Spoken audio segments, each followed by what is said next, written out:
is a truth universally acknowledged, that a single man in possession of a good fortune must be in want of a wife. However little known the feelings or views of such a man may be on his first entering a neighbourhood, this truth is so well fixed in the minds of the surrounding families that he is considered as the rightful property of some one or other of their daughters. "My dear Mr. Bennet," said his lady to him one day, "have you heard that Netherfield Park is let at last?" Mr. Bennet replied that he had not. "But it is," returned she, "for Mrs. Long has just been here, and she told me all about it." Mr. Bennet made no answer.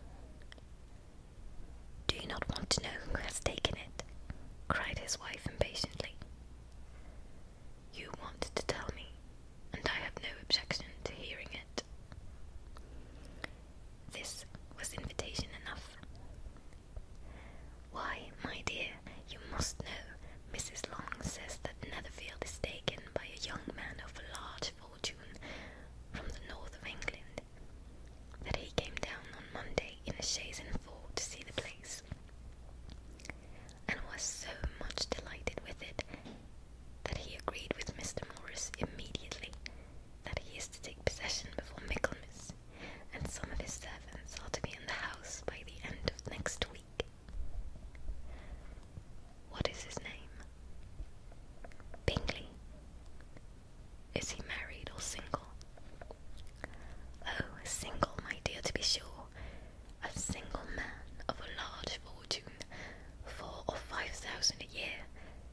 What a fine thing for our girls." "How so? How can it affect them?"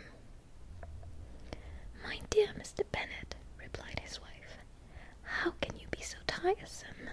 You must know that I am thinking of his marrying one of them." "Is that his design in settling here?"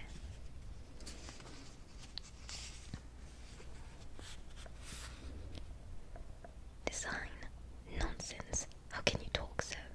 But it is very likely that he may fall in love with one of them, and that therefore you must visit him as soon as he comes." "I see no occasion for that. You and the girls may go, or you may send them by themselves, which perhaps will still be better, for you are as handsome as any of them. Mr. Bingley might like you the best of the party." "My dear, you flatter me. I certainly have had my share of beauty, but I do not pretend to be anything extraordinary now.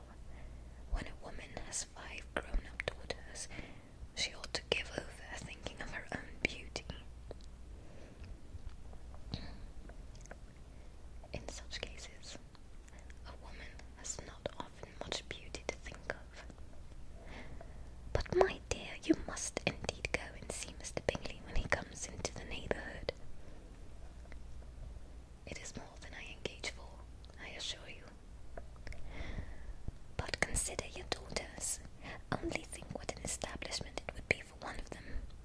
Sir William and Lady Lucas are determined to go merely on that account, for in general, you know, they visit no newcomers.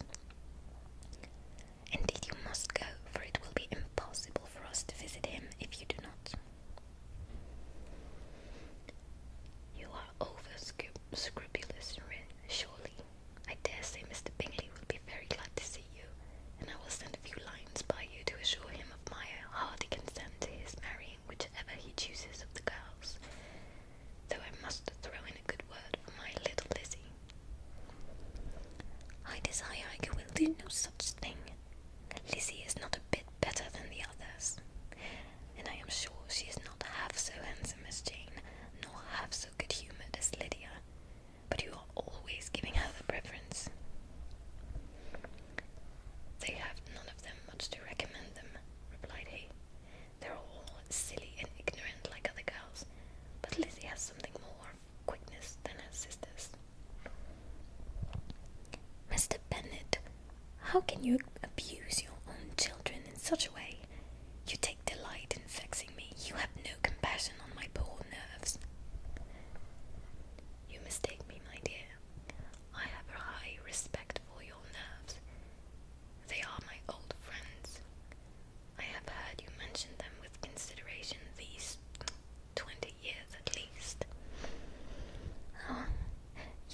know what I suffer. But I hope you will get over it, and live to see many men of 4,000 a year come into the neighbourhood. It will be no use to us if 20 such should come, since you will not visit them. Depend upon it, my dear, that when there are 20, I will visit them all. Mr. Bennet was so odd a mixture of quick parts, sarcastic humour, reserve, and caprice, that the experience of 23 years had been insufficient to make his wife understand his character. Her mind was less difficult to develop. She was a woman